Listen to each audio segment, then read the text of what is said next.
രാത്രികാലങ്ങളിൽ കിടന്ന് ഉറങ്ങുന്ന സമയത്ത് കൈകൾക്ക് തരിപ്പും അതേപോലെ മരവിപ്പും അനുഭവപ്പെടാറുണ്ട്.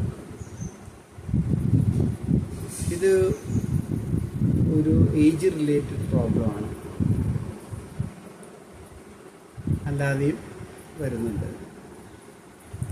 ഇതിൻ്റെ റെമഡി ആയിട്ട് ഒരു ചെറിയ എക്സസൈസ് മൂലം ഇത് നമുക്ക് മാറ്റിയെടുക്കാവുന്നതാണ് എന്നാണ് നമ്മുടെ ഫിസിയോതെറാപ്പിസ്റ്റ് പറയുന്നത്. ഓപ്പറേഷനൊക്കെ പോകുന്നതിന് മുൻപ് ഈ വീഡിയോ ഒന്ന് കാണുക. ഓക്കെ, നമുക്ക് വീഡിയോയിലേക്ക് പോകാം.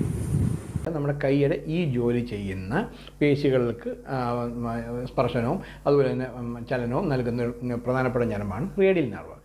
ഈ നെർവിന് ഉണ്ടാവുന്ന കംപ്രഷൻ നമ്മൾ കിടന്ന് ഉറങ്ങുമ്പോൾ എന്ന് പറയുന്നത് റേഡിയൽ നെർവ് പാൾസി. പാൾസി എന്ന് പറഞ്ഞാൽ തളർച്ച.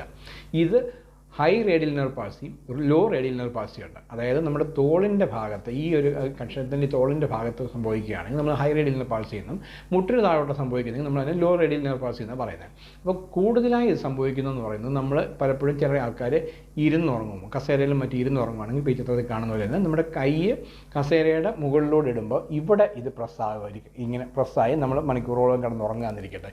അങ്ങനെ അവിടെ ആ നെർവ് കംപ്രസ് ആവുകയാണെങ്കിൽ ഈ പറഞ്ഞ പോലെയുള്ള സാറ്റർഡേ നൈറ്റ് പാൾസി വരാം. ഇതെങ്ങനെ പാൾസി എന്നുള്ളത് ഞാൻ വിശദീകരിക്കാം.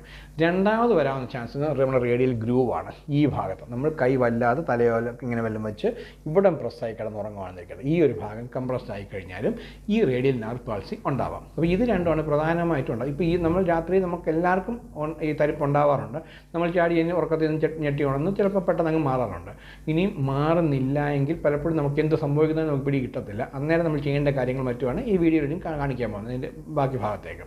ഇനിയും ഈ റേഡിയൽ നെർവ് പാൾസി ഉണ്ടായി എന്നിരിക്കട്ടെ, ഉണ്ടാവുകയാണെങ്കിൽ നമുക്ക് കാണുന്ന ലക്ഷണങ്ങൾ പലപ്പോഴും പേഷ്യൻസ് പറയാറുണ്ട്, ഡോക്ടർ എനിക്ക്, കാരണം അവർക്ക് തന്നെ വെളിപ്പെടുത്തും എന്ത് സംഭവിച്ചൊന്നും മനസ്സിലാവുന്നില്ല. കൈ മരച്ചിങ്ങിരിക്കുകയാണ്, തരിച്ചിരിക്കുകയാണ്, എനിക്ക് കൈക്ക് ബലക്കുറവില്ല, എനിക്കെല്ലാം പിടിക്കാൻ പറ്റുന്നുണ്ട്, പക്ഷേ എന്തോ ഒരു കുഴപ്പം.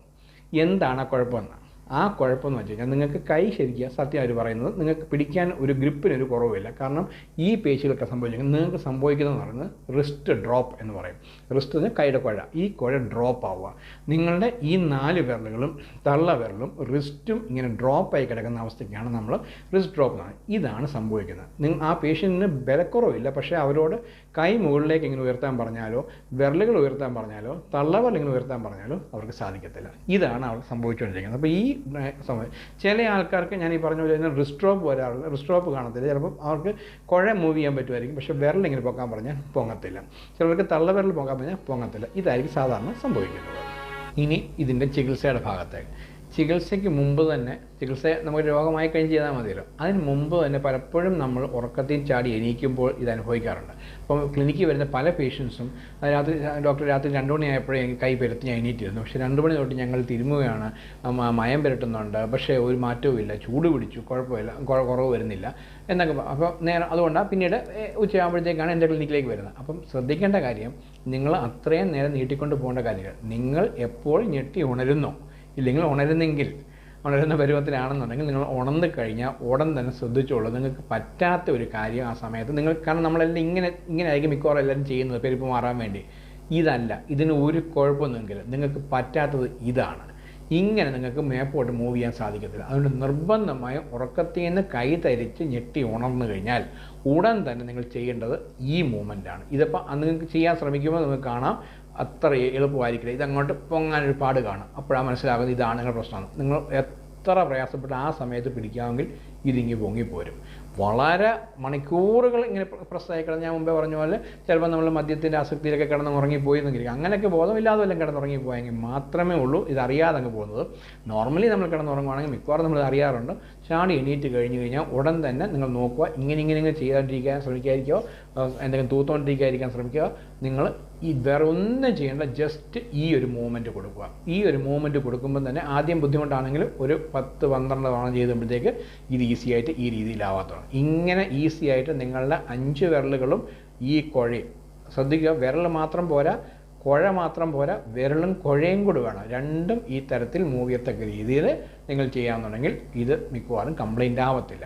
പിന്നെ ഈ പറഞ്ഞ പോലെ കംപ്ലൈൻ്റ് കഴിഞ്ഞാൽ മാത്രമേ നമുക്ക് ട്രീറ്റ്മെൻറ്റ് ആവശ്യം വരുന്നുള്ളൂ. ഇതിന് ചിലപ്പം വ്യായാമങ്ങൾ കൊണ്ട് തന്നെ മാറ്റാവുന്ന കണ്ടീഷനായിരിക്കും. ഇതിന് ചെയ്യേണ്ട വ്യായാമങ്ങൾ ഇപ്പോൾ ഞാൻ ഇതിൽ കൂടെ തന്നെ കാണിച്ചു തരാം. ഇനി വ്യായാമം കൊണ്ട് മാറാൻ പറ്റാത്ത കണ്ടീഷനാവും. മുമ്പ് ഞാൻ പറഞ്ഞത് റിസ്ക് ഡ്രോപ്പായി എന്നിരിക്കട്ടെ.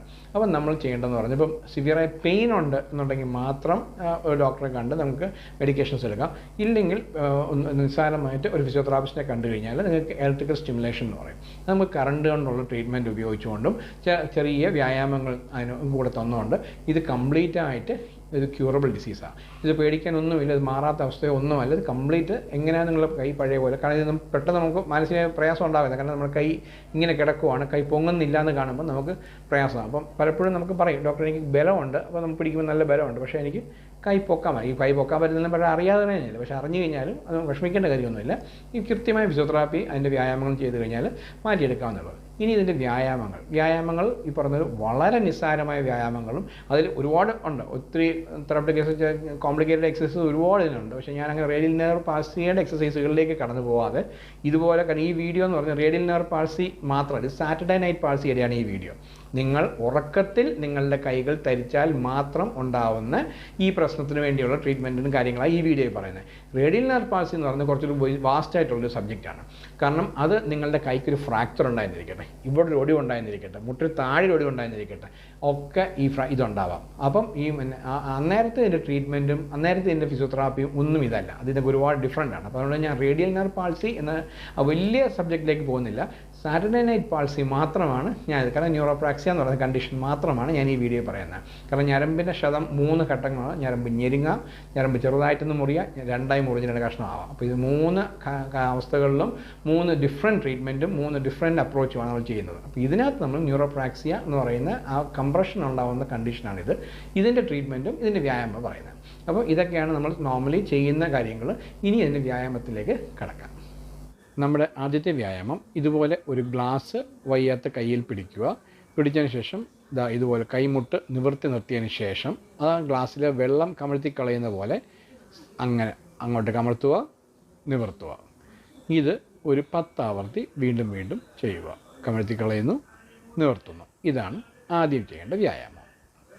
അടുത്ത വ്യായാമം, നമ്മുടെ ആ വയ്യാത്ത കൈ ഇതുപോലെ പിന്നിലേക്ക് ഇങ്ങനെ കൈമുട്ട് മടക്കാതെ നിവർത്തി വെച്ചതിന് ശേഷം കൈക്കുഴ പതുക്കെ വിരലുകൾ ഉൾപ്പെടെ മുകളിലേക്ക് മടക്കി ഒരു സ്വല്പ സമയം ഒന്ന് പിടിക്കുക, പതുക്കെ താഴ്ത്തുക.